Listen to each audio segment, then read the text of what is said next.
Hello YouTube, this is 87 Tech Reviews, and today I'll be reviewing the Nexus 7 2013 edition running Android 5.1 Lollipop. To start off, I first want to talk about the charger that comes along with the tablet.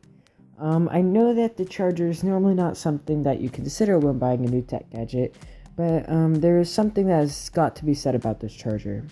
The Nexus 7 2013 charges via micro USB and has the best micro USB charger I have ever seen.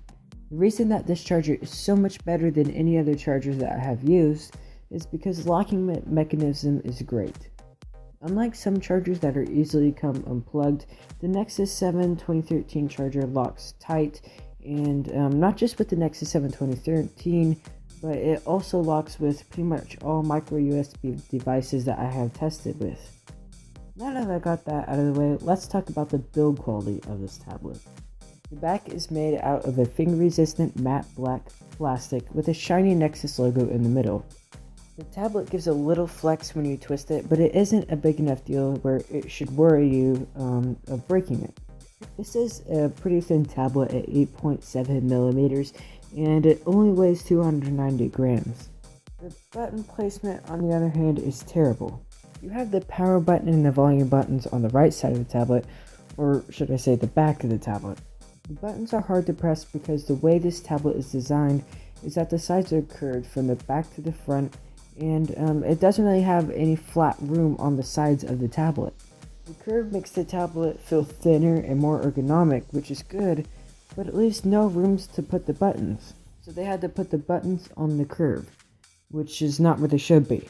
Speaking of things that are in places where they shouldn't be, the stereo speakers are nice and loud and awesome while watching videos because you have the left and right speaker on each side of the device to give it stereo sound. That is, when you're not holding it. If you're holding your tablet in landscape mode, your hands will be covering the speakers, which makes it really awkward to hold. It would have been nice if they put the speakers on the front where the huge bezels are. But huge bezels are not bad on a tablet. The bezels on the Nexus 7 2013 gives you a resting place to put your thumbs when it's in landscape mode. On the top or left bezel, whichever way you're looking at it, it has a 1.2 megapixel front-facing camera.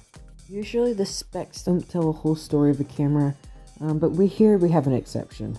All 1.2 megapixels of this front-facing camera on this tablet are terrible, which is fine with me because I don't take selfies with my tablet. Images were grainy and zoomed in, which are the two main things you don't want in a front-facing camera. The stock camera app on the Nexus 7 2013 isn't good either. There is a whole bunch of separate menus all over the place, and everything is just confusing. One thing that I did like about the Google camera app was that you could easily see the photos that you took by swiping left. The 5 megapixel camera on the back wasn't that good either. Images appear grainy, washed out, and just bad in general. But again, I don't really care about the cameras on a tablet because I don't take pictures with my tablet. It just depends if it actually matters to you or not. The Nexus 7 2013 has a 1920 by 1200 1080p IPS display, which can get really bright, really dark, has inky blacks, and especially for an IPS display, and has excellent viewing angles. The display is a bit on the blue side, but still has really good colors. This display is one of the best, if not the best, selling points of this tablet. The 16 by 10 aspect ratio is great for watching videos because you will have just a small black bar on the tops and bottoms, unlike the iPad or iPad mini.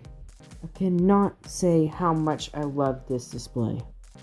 The device is almost 2 years old, and Google has still been selling the Nexus 7 2013 on the Google Play Store until a couple weeks ago. That was at the time this video was recorded, which is almost twice as long as most manufacturers, which usually make a new flagship every year. So since it's 2 years old, you would expect this to be laggy. Well, you're wrong. The Nexus 7 2013 running Android 5.1 Lollipop has a Snapdragon S4 Pro, which is outdated at best, and it does have a substantial 2GB of RAM, but because this is a Nexus device, it gets software updates way ahead of any other Android devices. Because Google has been improving Android's performance, the Nexus 7 2013 is still lag-free. I sometimes have problem telling which one is faster, my Nexus 7 2013, which is 2 years old, and my Galaxy S5, which isn't even 1 year old.